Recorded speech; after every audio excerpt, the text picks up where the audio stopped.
You know what? It's not me. It's you. Yeah. You feel shitty about life. There's something wrong with you. If you keep doing that, you're just trying to control me somehow. You're trying to manipulate my feelings. Has that conversation ever took place yet? Where you go, you know what? I'm great. I have a great relationship with food. I'm healthy. I don't smoke. I don't drink. I'm talented. I got my own damn orchestra. You know, I'm a beast out here. I've been independent since I was a teenager. I'm a real estate agent out here. I'm making good money. I got my own house. You're worth over $1 million now. You know, it's like amazing. Then my mom still comes to me saying, Nathalie, you're a piece of shit. I think you have to start having this conversation with yourself. Yeah. Be kind to yourself. And don't let the mean voices of the past overshadow all the beauty that you created. Lucky Boys Podcast. You still don't eat. I don't like food. Like I don't like food. There's so many amazing foods out there. And every time I eat, it makes me feel disgusting. Why is that? It's just, you see these scars follow you. It's like, because like... You don't have like a favorite dish that'll like, or eventually your body's gonna tell you you're hungry. You're not gonna, do you crave food or this? Kale. Steamed kale. You crave steamed kale? Yeah, because I know that's healthy for me and that's not gonna put me on weight. Like, it doesn't put weight on me. Oh my god. So it's like a mental... So it's more of a cerebral decision to eat kale. It's not like... Wait, so how do you get like your proteins, your vitamins, all this stuff? Like, Sorry, no. Like chicken, salmon. I eat I eat healthy. Same, but it's like anything gets like fried food or like sauce or spaghetti. But that's okay. A lot of people have a healthy relationship with food. Right. That eat just like you, has the same diet path. Yeah. Where they don't touch refined carbs, right, sugar, salt, high sodium foods, or oil, fried. They don't touch any of that. Right. And they have a healthy relationship with food. Right. Yeah. You see, but to me, I think if the person wants to be healthy and have a healthy diet, that should be encouraged. But not is because she or he is afraid of eating because of like what's the number is going to be on the scale. But that's me. I don't like a few years ago, I would eat when I'm standing on a scale, looking at a number. No. So do you still think that... Why would you eat standing on a scale? So I'm looking at a number. If the number goes up, I'll stop eating. What? Wow. So do you still think that's... Yes, I eat that's healthy. Pretty extreme. Yeah. So do you still think that's a healthy relationship? But why did you feel so much pressure to maintain a certain image, though? What were you modeling? Were you like, what was it? Like usually I hear that with models, right? Where they have an unhealthy relationship with food because people will pick and prod or they won't look as good in a photo shoot. And I get it, where they have tens of thousands of people looking at them and their paycheck depends on it, right? But why do you have such a like problem with your self-image if you were to gain a little bit of weight here and there? Really, just all the bullying from since I was born. Well, who would bully? I mean, you're out the country already, or you're out there in an environment. Yeah, you see, it's the fear. It's the fear of I will go back to how I used to look, or I would go back to the weight that I used to be, like 15 years ago, 16 years ago, when I was a chubby kid. But it's like I was a kid. I didn't know anything, right? But a lot of men in America prefer a girl that has some meat on her. Like I know personally, I mean, yes. I mean, yeah, I prefer a girl that, I mean, she could be a little chunky. I'm down with that. Like, I'm totally cool with that. I like that actually. I know, and I'm not okay with it. You see, that's the mental thing. Like, I don't think it'll turn guys off if you have a little bit of weight. They're just gonna be like, cool.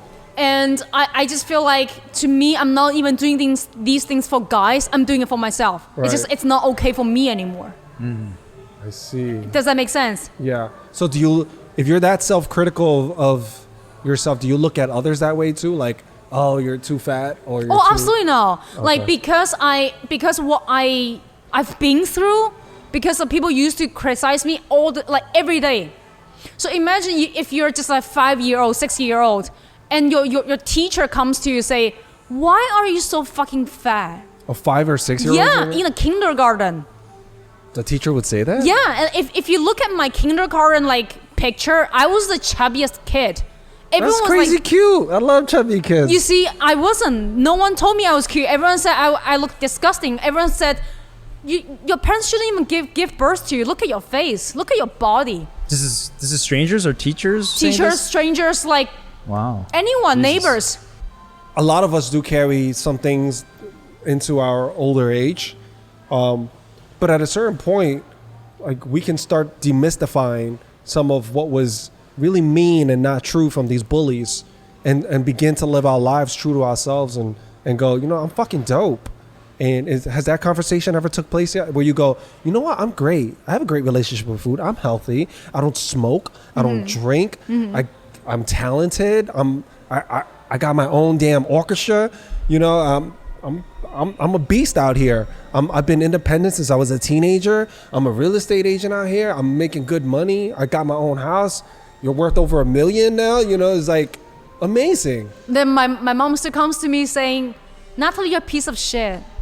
And not to downplay this, but I have people around me that are bound by blood, and they're not the most positive people in the world. And when they try to come at me with a very toxic point of view, or say something crazy about me, or talk shit, I just let go of it. I don't even care anymore, because how you feel about me, that's fine. I can't control that. But how I internalize it, that's up to me. So how I respond to it is up to me. So if my mom says something wild to me, or my siblings, I just go, all right, I'm not, initially, yeah, it drives me, I'm really sensitive to them because I love them, right? Right. We're bound by blood. They're very important to me, and I want them to think of me with respect, or hold me with that regard. But when they don't, it does hurt my feelings, but I understand that I don't control them. And then I got to a place where I go, you know what? It's not me. It's you. Yeah. You feel shitty about life. There's something wrong with you. If you keep doing that, you're just trying to control me somehow. You're trying to manipulate my feelings, or you're a shitty, toxic person, and you're using me as a punching bag. You know what? No, fine. Like, if they're blood, I will never tell someone to get rid of their parents or siblings or something like that. But your friends, hell yeah. Like, you have friends like that say that to you, that's unhealthy. Yeah. Go find new friends. You can't find a new mom. You get one of those. But I've heard of people that not spoken with their parents. I would never encourage that, but at least give some space for you to heal and get, because you can't keep living like this. I know. You can't keep beating yourself up. You really can't. I just there's no way. If you keep digging onto the past and go, yeah, but they did this, for every positive thing in your life, you go, yeah, but this, so you're overshadowing, you're decreasing your power. Look at, like I said, look how everything I just heard about you, with your talents and how strong you are and your energy. And then you say, yeah, but my mom still says this. And then you're letting her decrease your power. Right? But you're in full control of it. You can say, you know what? I am dope. How she feels is up to her. I don't care about her approval. Yeah. I care about my approval. Yeah. And I think having beginning that dialogue with yourself is a great way to move forward. Yeah. I think I think you have to start having this conversation with yourself. Yeah. Be kind to yourself, and don't let the mean voices of the past overshadow all the beauty that you created. Lucky Boys Podcast.